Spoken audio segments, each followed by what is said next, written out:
All right. Hello, everyone. My name is Sophie Boy. I'm a community manager at the National Center for Supercomputing Applications at the University of Illinois. And for this presentation, I'll specifically talk about my work with Parcel.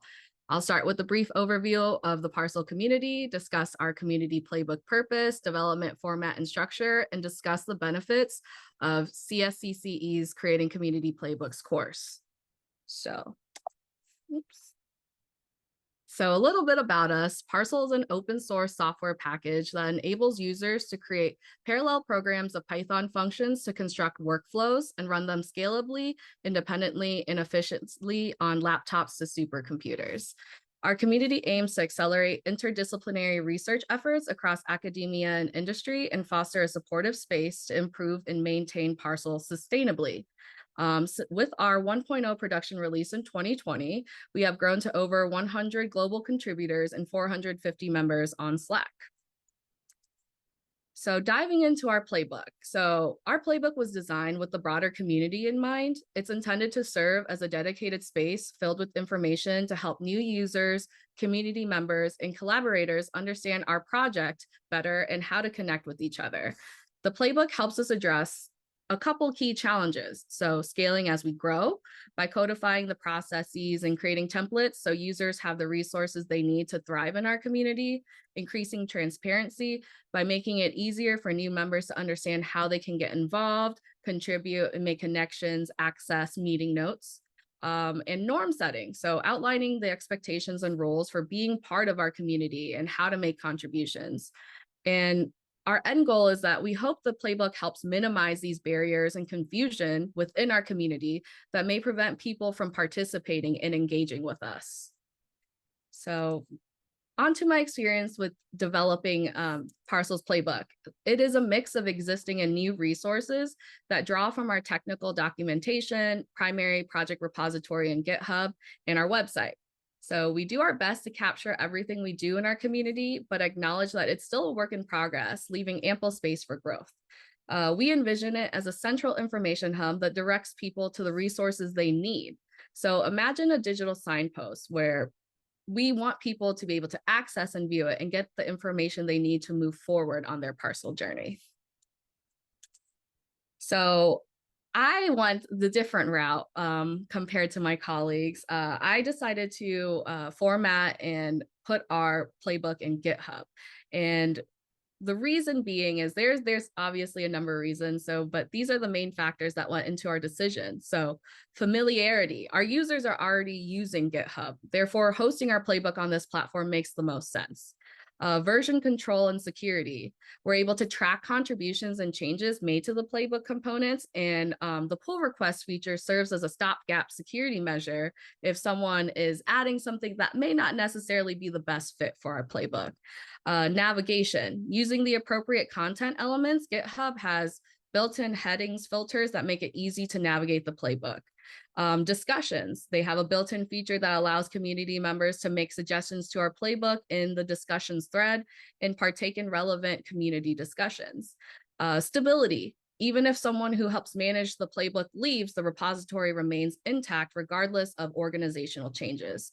And last but not least is the community health files. So GitHub itself allows you to create default community health files that are used in any public repository owned by your organization's account. So this makes it really easy for us to have like our code of conduct posted everywhere, but not having to work with so many different versions of it.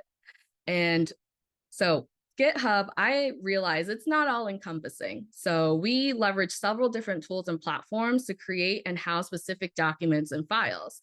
I personally call this process the multi-channel curation and creation funnel to explain the relationship between the various tools and platforms we leverage to support our playbook.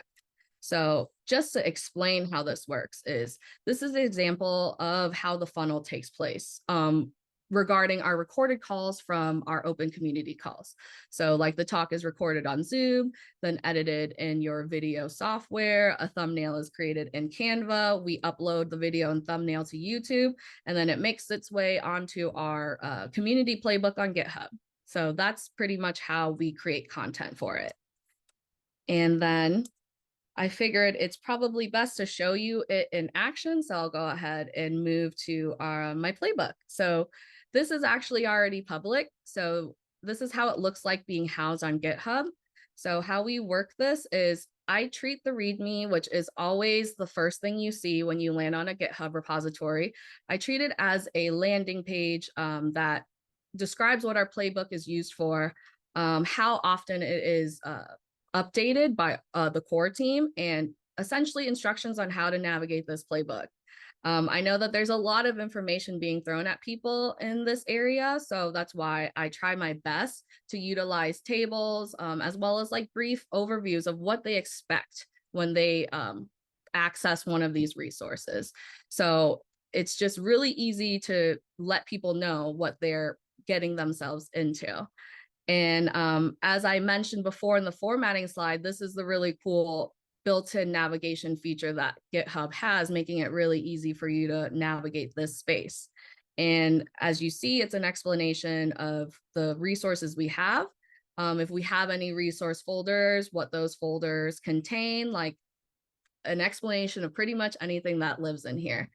And so we offer general information about our community. So like, you know, if you want to learn more about us, like what that looks like.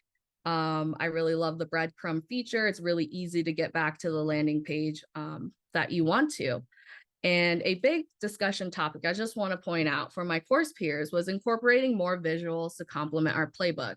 As someone with a communications and design background, I wanted to ensure that the Parcel playbook balances text and visuals where possible. This is important because expecting visitors to read through walls and walls of text is a fast way for people to lose interest.